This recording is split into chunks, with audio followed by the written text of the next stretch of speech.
Hey dudes, aquí Dude the Builder y en este episodio de Zigmaster vamos a estar hablando sobre el concepto de la memoria virtual del proceso.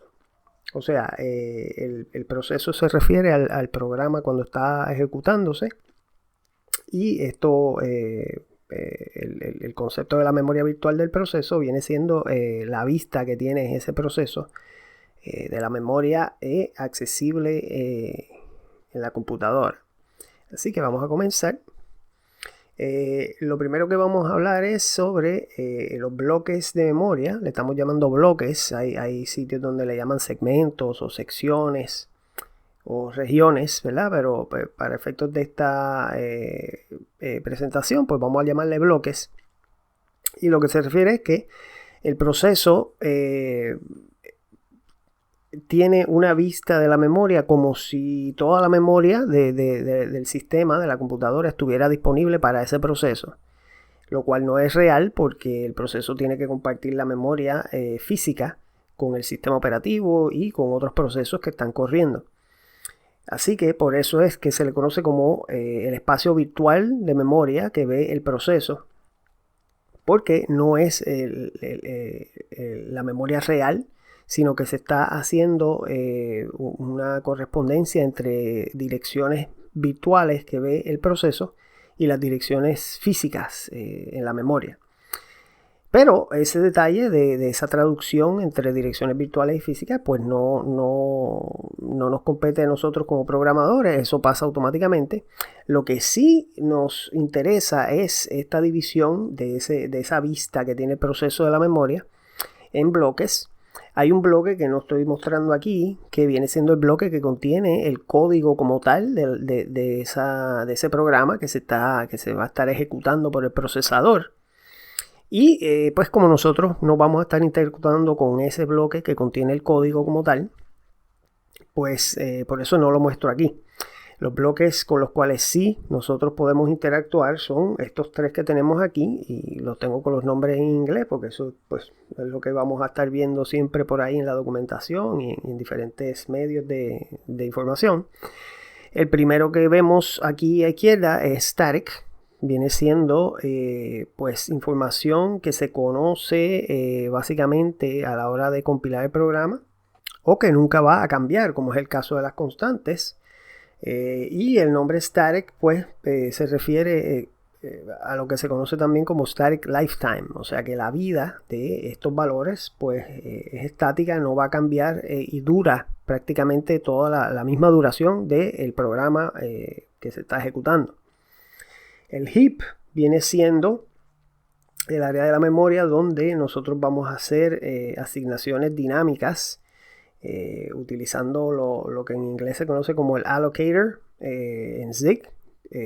Toda asignación de memoria o allocation, como se conoce en inglés, se tiene que hacer explícitamente utilizando un allocator y eso pues se hace en esta área del heap. Y finalmente el stack, que viene siendo el área donde se van a colocar las variables locales y los parámetros de las funciones, ¿okay? Y eso lo vamos a estar viendo más adelante. Así que continuamos aquí. Lo primero que vamos a ver es que a nivel de contenedor o como se conoce en otros lenguajes, las variables globales son constantes o variables que no están dentro de ninguna función, se están declarando fuera de cualquier función, pues esto se conoce en Zig como nivel de contenedor. Y aquí tenemos un ejemplo de una declaración de una constante C tipo U8 con valor 42 y aquí una declaración de una variable V tipo U8 con el valor 13.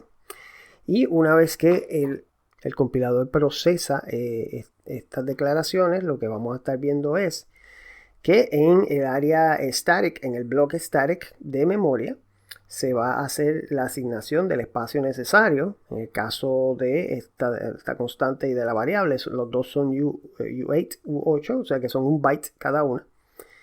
Y entonces pues se hace, ¿verdad? La atadura, el binding, aquí el nombre de la constante con su tipo de dato, aquí en el caso de la variable lo mismo y los valores se escriben, ¿verdad?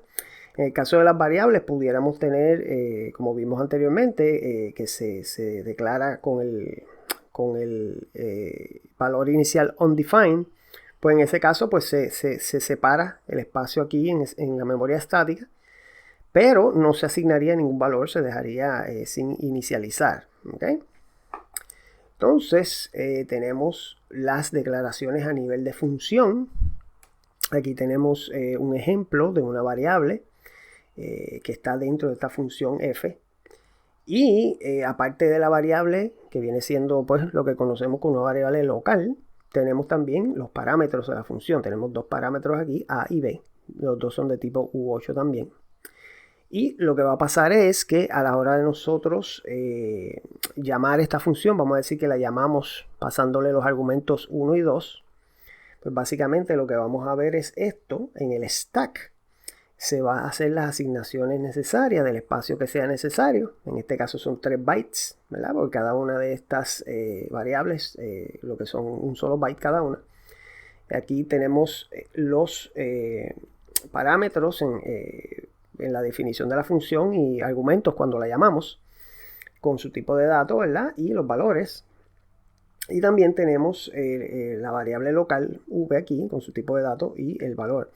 En el caso del stack, cuando se hace esta asignación de todo este entorno que necesita la función para funcionar, pues esto se conoce en inglés como el function stack frame, o el marco de la función, ¿verdad? En el stack. Y pues de aquí es que viene el nombre del stack. El stack es básicamente en inglés, se podría llamar en español como una pila, ¿verdad? Es una estructura de datos en donde cuando añadimos un elemento, pues se añade al tope, ¿verdad? A ese final de la lista de elementos, y cuando vamos a extraer un elemento, pues se extrae ese mismo elemento que está en el tope. ¿Okay? O sea que el último que entra es el primero que va a salir. Y pues por eso aquí en el stack los frames, los marcos de las funciones con sus variables locales y los parámetros, pues se añaden al stack al final del stack, y una vez se ejecuta, termina la ejecución y la función devuelve su valor, ¿verdad? Hace el return, como se conoce en inglés. Ocurre algo como esto, en donde ese stack, ese function stack frame, se elimina del tope del stack, y el equivalente a lo que se conoce como un pop del stack en inglés. Y la memoria pues vuelve a estar para efectos de nosotros, pues como si fuera memoria que no está inicializada. ¿Okay? Y otro detalle del stack también es que en la gran mayoría de las arquitecturas el stack crece hacia abajo, o sea que las direcciones, vamos a estar viendo que cada vez que se añade un nuevo frame al stack, pues las direcciones van a ir disminuyendo en vez de aumentando. Eso a diferencia del heap, en donde pues las direcciones van aumentando. Así que vamos a seguir.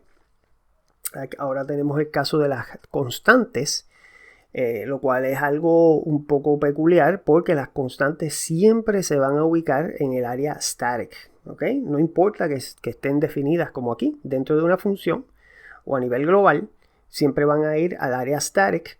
Aquí tenemos esta definición dentro de la función f nuevamente, y lo que estaría ocurriendo, a diferencia de la variable que acabamos de ver, es que pues los parámetros acá de la función van a estar ubicados en ese frame, en el stack de la función, pero la asignación para la constante se va a hacer en el bloque static de memoria.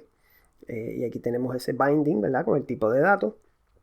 ¿Qué pasa? Que para efectos de lo que se conoce como el scope, el entorno, ¿verdad? De ejecución de esa función, pues el nombre, el identificador C, sí va a estar disponible para la función, ¿verdad? Dentro de esa ejecución.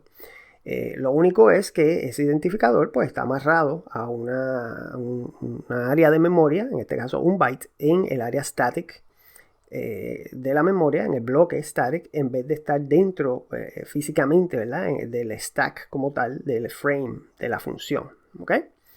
Y esto pues es bien importante porque es el tipo de optimización que hace Zeek. Y por eso pues en la última versión de Zeek, de hecho, si tenemos una variable que nunca se le hace ningún cambio, nunca hacemos una mutación a esa variable, pues es un error y el compilador pues va a recomendar que se convierta esa variable en una constante. Porque si nunca va a cambiar, eso quiere decir que podemos entonces ubicarla aquí en el área static de la memoria. E inclusive vamos a ver más adelante en la serie que si por ejemplo definimos en diferentes lugares constantes, pueden tener diferentes identificadores, pero si el valor es el mismo, pues básicamente van a apuntar a una sola área, ¿verdad? Se va a hacer una sola asignación dentro del área static.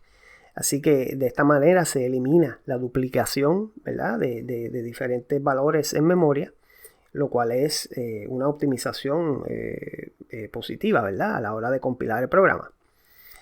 Así que ahora hablando sobre la asignación en el heap, lo que en inglés conocemos como allocation, dynamic allocation, ¿verdad? En Zeek, y vamos a estar hablando más en detalle más adelante en la serie, todo tipo de asignación en el heap se hace a través de un allocator. Específicamente aquí estamos usando el método create. Le pasamos el tipo de dato, que básicamente va a decir cuánto espacio necesitamos. Y create se utiliza cuando queremos hacer una asignación de un solo elemento, ¿verdad? Como aquí, un solo byte. Si fuéramos a hacer una asignación de varios, ¿verdad? Una secuencia, como quien dice, parecido a un array, pues utilizamos el método alloc, que eso lo estaremos viendo más adelante en la serie.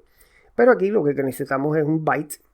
Utilizamos create, estamos utilizando try aquí porque esto puede fallar, ¿verdad? Por ejemplo, si tratamos de asignar memoria y ya el proceso se quedó sin memoria, pues esto puede fallar, es una posibilidad.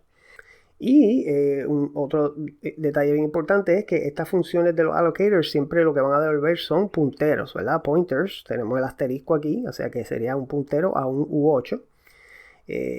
O sea que toda asignación que se hace en el heap solamente se puede acceder a través de un puntero. ¿Okay? Esto es bien importante. Y aquí, como lo estamos definiendo este identificador PTR como una constante, pues vamos a ver que efectivamente esa asignación para la constante PTR con tipo de datos puntero de U8 se va a estar haciendo en el área dinámica, en el área static, ¿verdad? Lo tenemos aquí. Y la asignación como tal que estamos solicitando del allocator se hace en el heap, como lo que estábamos esperando. Aquí es básicamente un U8 lo que necesitamos. En este paso de la allocation, ¿verdad? De create o de alloc, no se está asignando ningún valor y por eso pues vemos que la memoria se mantiene sin inicializar.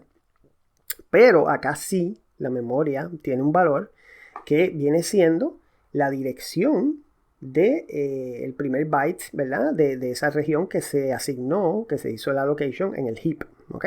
Así que esta dirección que se va a almacenar aquí en el área static, porque en este caso fue una constante, viene siendo esta dirección acá en el heap. Si en vez de una constante esto lo hubiéramos puesto en una variable, pues entonces en vez de estar en esta bloque static, estaría entonces en el stack, ¿ok? Dependiendo, ¿verdad? Si es dentro de una función. Si es una variable global a nivel de contenedor, pues entonces también estaría acá en el área static. Y pues con eso vamos a terminar este vídeo. En este caso, estos conceptos de los bloques en memoria es bien importante para Zeek y para cualquier tipo de lenguaje a bajo nivel. De hecho, para cualquier tipo de lenguaje en general, ¿verdad? Es bueno tener este conocimiento de cómo es que funciona la memoria tras bastidores. Y más adelante vamos a estar viendo en el código como tal del Zeek, vamos a estar haciendo un programa donde ponemos a prueba, ¿verdad? Todos estos conceptos.